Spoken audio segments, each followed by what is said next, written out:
Hi, you guys. I know this is not the ideal way to learn math, but I do believe that it is very doable if you can stay on top of taking notes. So take good notes with me every day.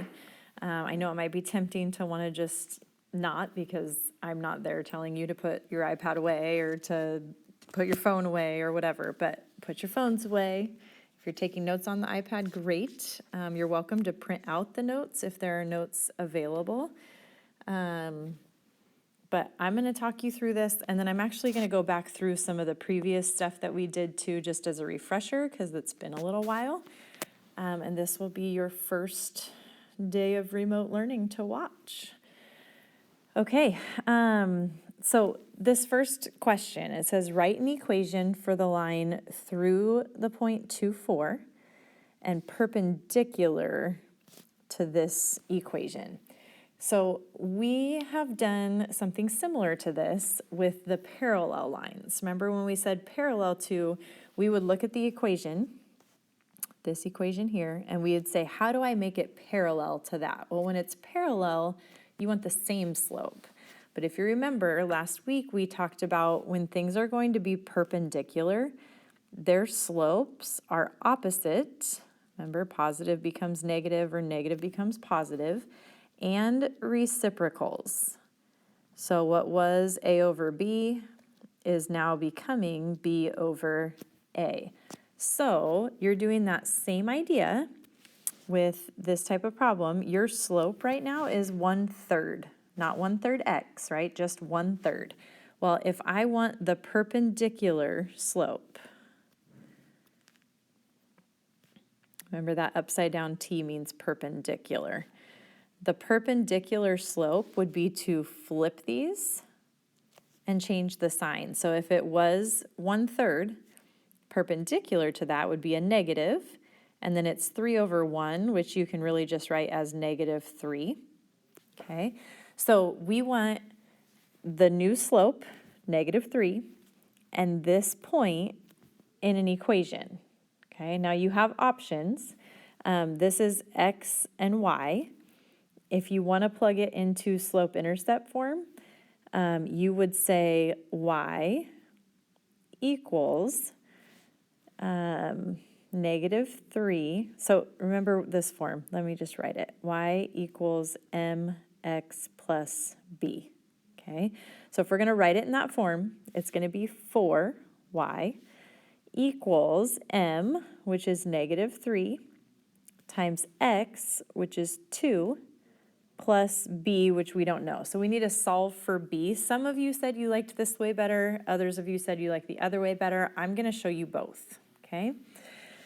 So this would be 4 equals -6 plus b, and then we would add 6. So b is 10. Well, when we write something in slope-intercept form, we need the b and we need the m. Okay, that's all that should be plugged in. The rest should be x and y. So y equals -3 times x plus 10. Okay, so that's if you like slope-intercept form. I feel like more of you said you liked point-slope form. So if I'm going to put this into point-slope form, let me just show you that right here.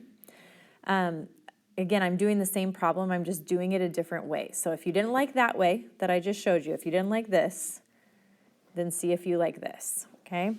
If we put this into point-slope form, so I'm going to look at this point up here as my x1 and y1, and the -3 as my m, and I'm going to go y minus y1 equals m times x minus x1, right? That's the point-slope form of an equation using this x1, y1, and this m. So this went here, this went here, this went here. Okay, if you do it that way, then if we turn it into slope-intercept form, you would distribute these. So it would be y minus 4 equals negative 3x, and then negative 3 and negative 2 is going to be plus 6, and then we would add 4 to both sides, and notice what happens. Y equals negative 3x plus 10. This and that are the exact same equation, so you can pick whichever one makes more sense to you and use that one. Let's try it again with this second one.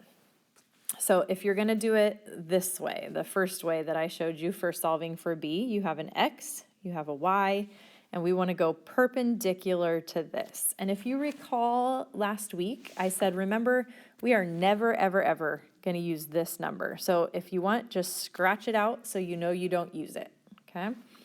If I want to go perpendicular to this, my current slope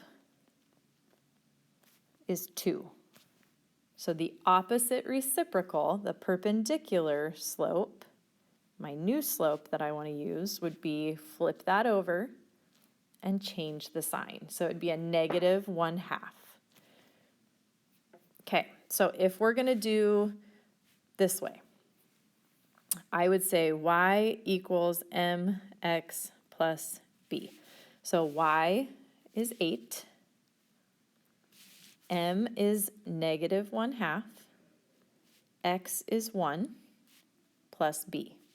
So 8 equals negative 1/2 times 1 is just negative 1/2, plus b.